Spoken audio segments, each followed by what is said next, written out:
Shabbat Shalom. Shabbat Shalom. You got my good side? Yes, I do. I'm joking. Shabbat Shalom, everyone. It's very nice to see you all. Very nice to see you all. Today, we are delving into Parashah Toldot. Toldot meaning generations. Now, the theme for this message is quite to the point. You see, it has to do with righteousness and the walk that we are heading in our journeys each and every day. If you guys are here, it's because you're on a journey. And if you guys are here, it's because you are in pursuit of righteousness. And so I titled this, The Pursuit for Righteousness. So we explore the theme of righteousness through key events in this Parshah Toldot. From contrasting the paths chosen by Jacob and Esau, to the implications of their decisions and the impact of their destinies, to family dynamics, and explaining how parental influence really shapes the pursuit for our righteousness. So let's start with Jacob and Esau. The path of righteousness, it starts when we're young. It starts in our youth. It doesn't start when we're in our 20s. It doesn't start when we're in our 30s, 40s, 50s. It starts when we're young. You see, we are aware of consequences.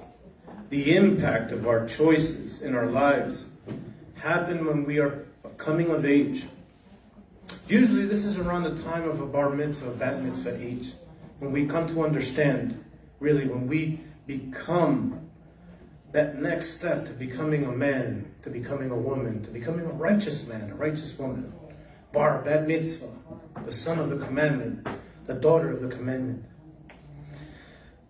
However, from the time that we are born until then, it is the duty of parents to raise children and to teach them the important life lessons. Train up a child in the way he should go. And when he is old, he will not turn from it. This is Proverbs 22. This is not a suggestion. This is not a helpful tip. This is something that when you incorporate it, it takes time. It takes a lifetime. It doesn't say just bring them up and they're just going to turn flat out good and righteous. But it takes time. And even children, God sees you as children even in your walk, when you are taking those first steps to righteousness. This also applies to you. Train up a child in the way that he should go. And when he is old, he will not turn far from it. I have the blessing of having children. And children are an inheritance. And a good name is better than wealth. And grace is better than gold and silver. That's also part of Proverbs 22. So again, by hearing this message today, you are a man, you are a woman, both young and mature. You are a result of this great promise. These Psalms are promises. You are a wonderful inheritance to your families. And even more, you are God's inheritance. Now, the story of Jacob and Esau. Let's dive into Jacob and Esau. So, Jacob and Esau, they made pivotal choices in their lives.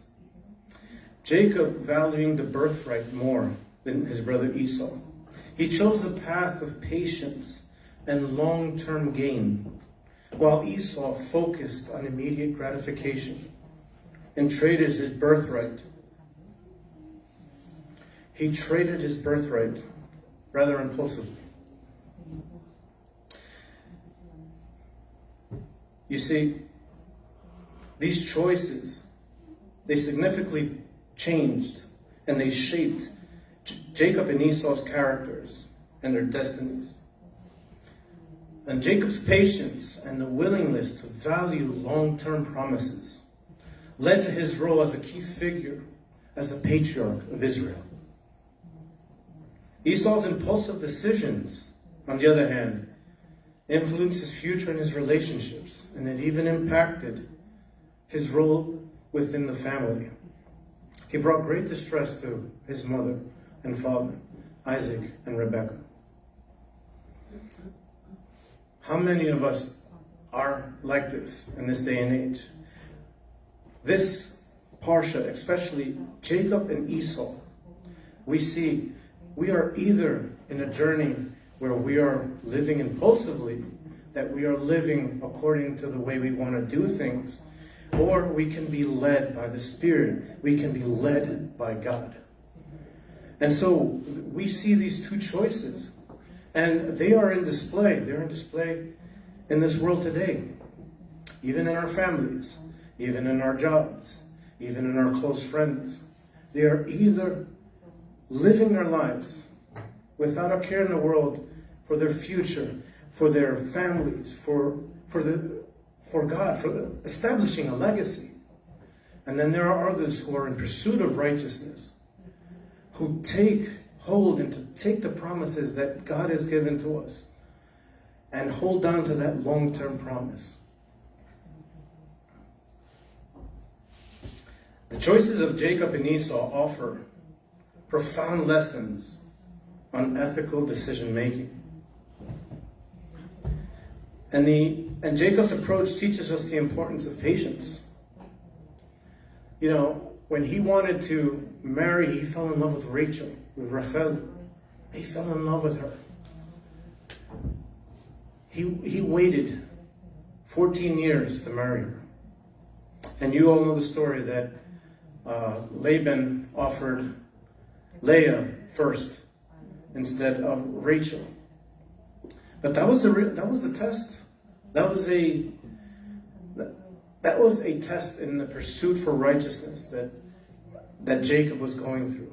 You see, we see Isaac going through a pursuit of righteousness, and just like Abraham, just like God appeared to Abraham and he spoke to Abraham, so in this Parsha, God appears to Isaac and he talks to Isaac. And so we also see the same occurrence happening with Abraham, with Isaac, and with Jacob. We see how Abraham and Sarah had trouble conceiving. We see that Jacob and Rachel had trouble conceiving. We see that the favoritism in children with Abraham, with his son Ishmael rather, and his son Isaac. And we see the same favoritism with Jacob and Esau.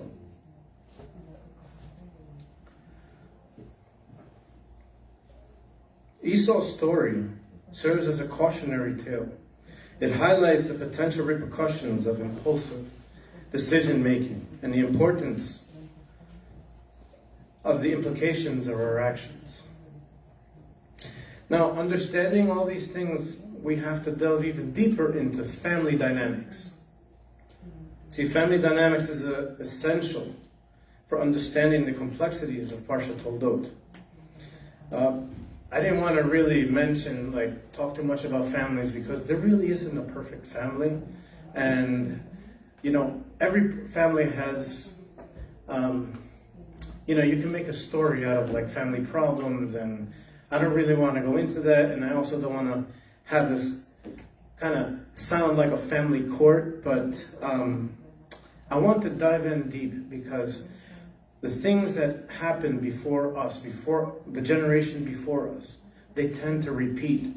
But being that you guys are here, people that are listening, people that are tuned in now, this message is for you because you are at the point where you are at a pivotal change where you can make your families, you can create legacies, you can build through living righteously. So continue pursuing righteousness. So let's look at the family dynamics. What I just mentioned, parental favoritism. Now Isaac favors Esau, the elder son, while Rebekah favors Jacob, the younger twin. The favoritism creates tension and rivalry between brothers. It will. It will. That's why we have to, in search of pursuit for righteousness, your children are going to mimic you. They're going to follow you. They're going to imitate you. And if we're pursuing righteousness, there is no need to create favoritism. Pursuing righteousness.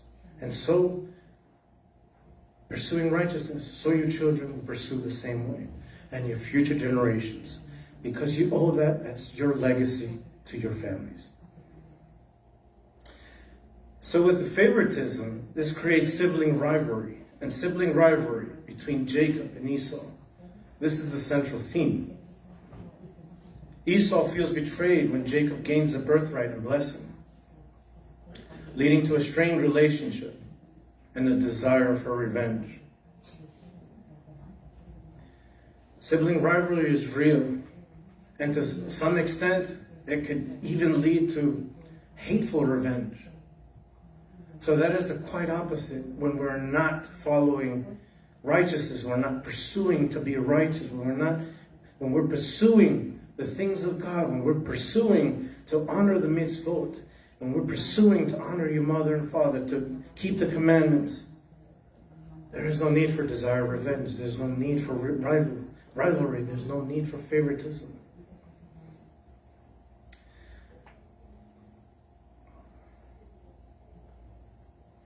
And Jacob's departure from the family prompted Esau's desire for revenge. And it adds a layer to the family's dynamics. It split the family apart. You see, when we're pursuing righteousness, it keeps the family together. It doesn't break the family apart. But the caveat is, if you pursue righteousness and you're the only one pursuing righteousness,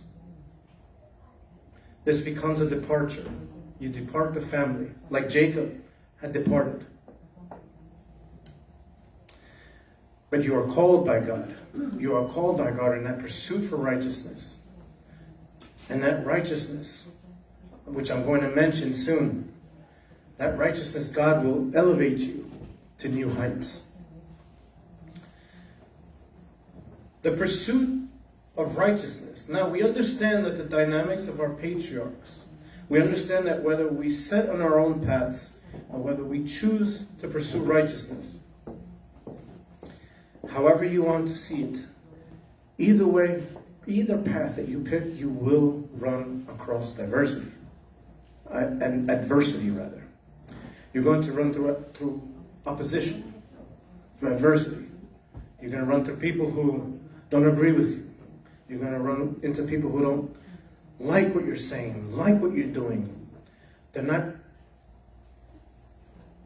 going to honor your friendship. They're not going to honor you as a person because you are pursuing righteousness.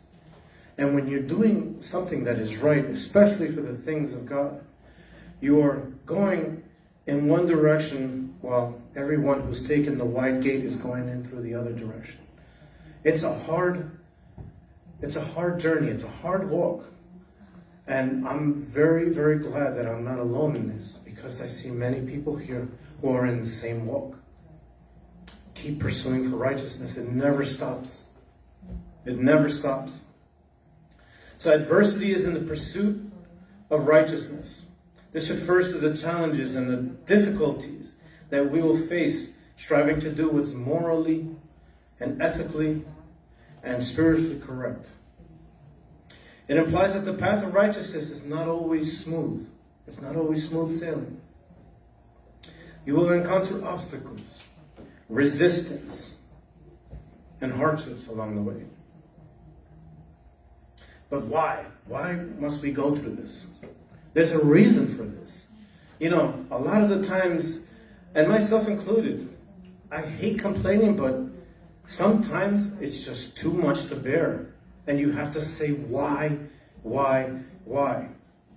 And believe it or not, God will talk to you. You see, He spoke to our ancestors. He spoke to our patriarchs, to Abraham, to Isaac, to Jacob. He spoke to them literally.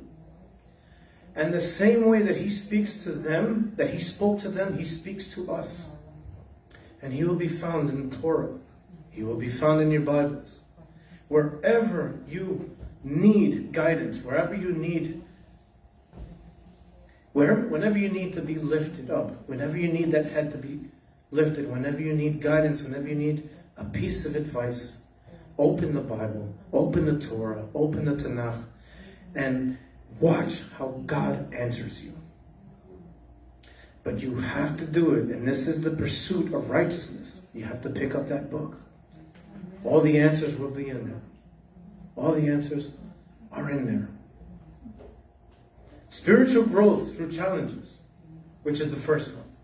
You see, adversity is a catalyst for spiritual and moral growth.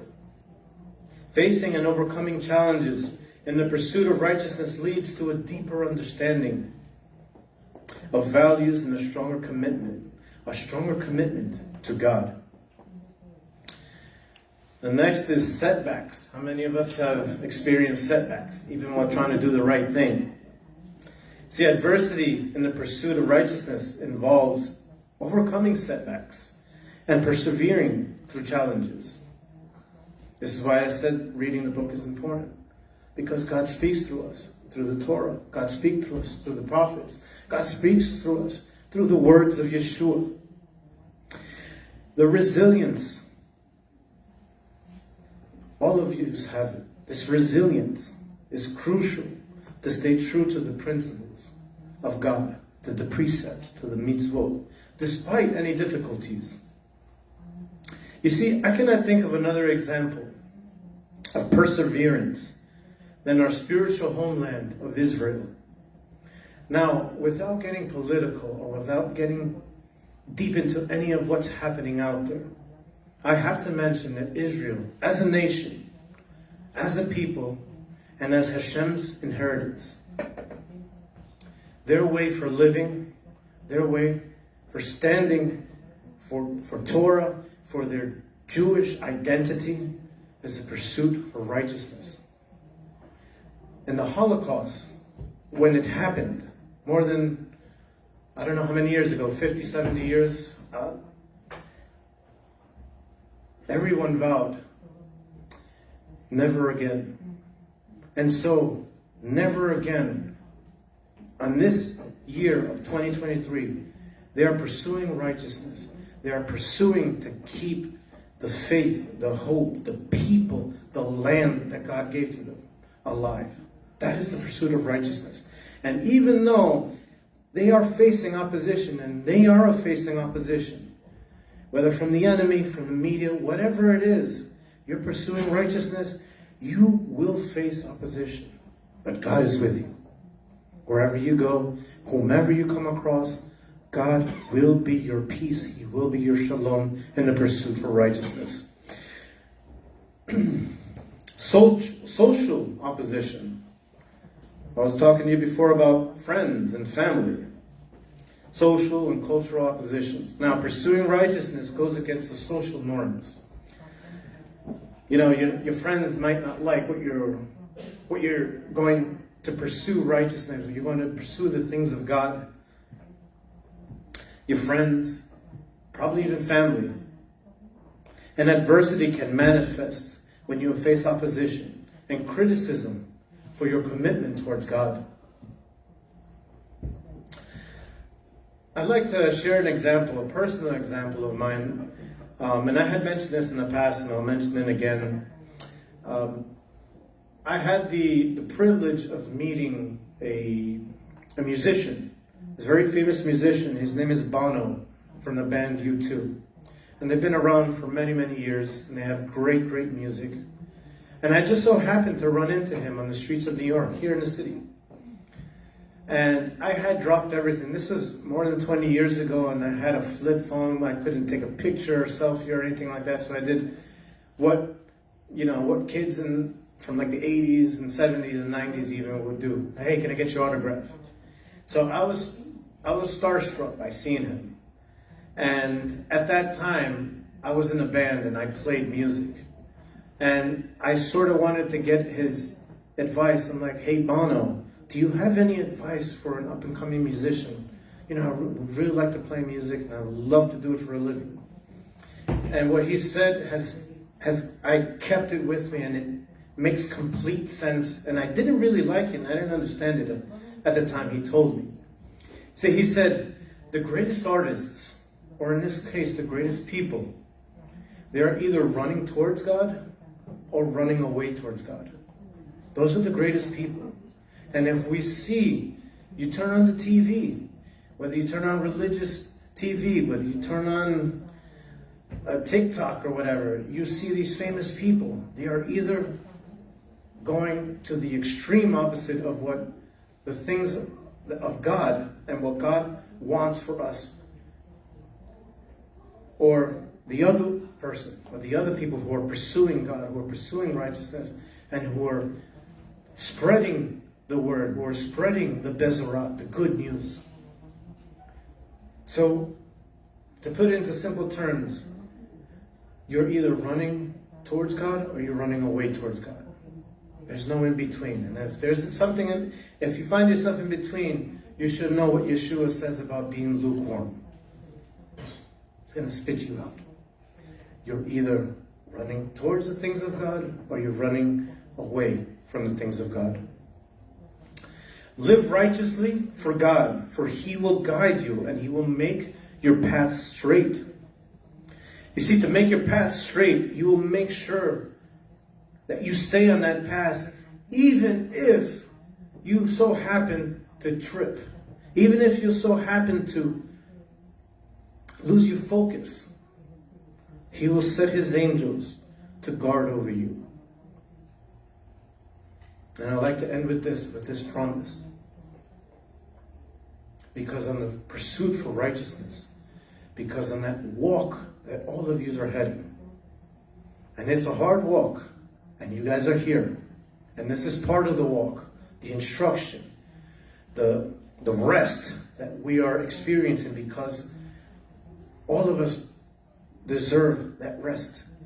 And that rest brings about shalom, brings about peace that only God can give. There's peace out there in the world. It's minimal. It's something that, it brings you just a little bit of happiness. But to experience the peace of God, to let go of everything, to grow, to let go, the shalom from God will be sufficient enough. And that is why the pursuit for righteousness is important. Because we all are in need of shalom. And may this Shabbat, may you experience that shalom, may you experience that brotherly love, that peace that God so blesses us with and He wants to give to us. So I'll finish with this. For you have made Elion your dwelling, even Adonai, who is my refuge, so no evil will befall you, nor any plague come near you. For He will give His angels charge over you. He will give His angels charge over you, to guard you in all of your ways. Upon their hands they will lift you up. They will lift you up, lest you strike your foot against a stone, lest you trip. You will tread upon the lion and the cobra, trample the young lion and serpent. And this is important. God says, because He has devoted His love to me, I will deliver him. I will set him securely on high, because he knows my name. When he calls on me, I will answer him. I will be with him in trouble. Rescue him and honor him. With long life, I will satisfy him and show him my salvation. Continue in that path of righteousness. And if you're holding on to things that don't let you grow, let it go on the pursuit for righteousness. May you all have a Shabbat Shalom.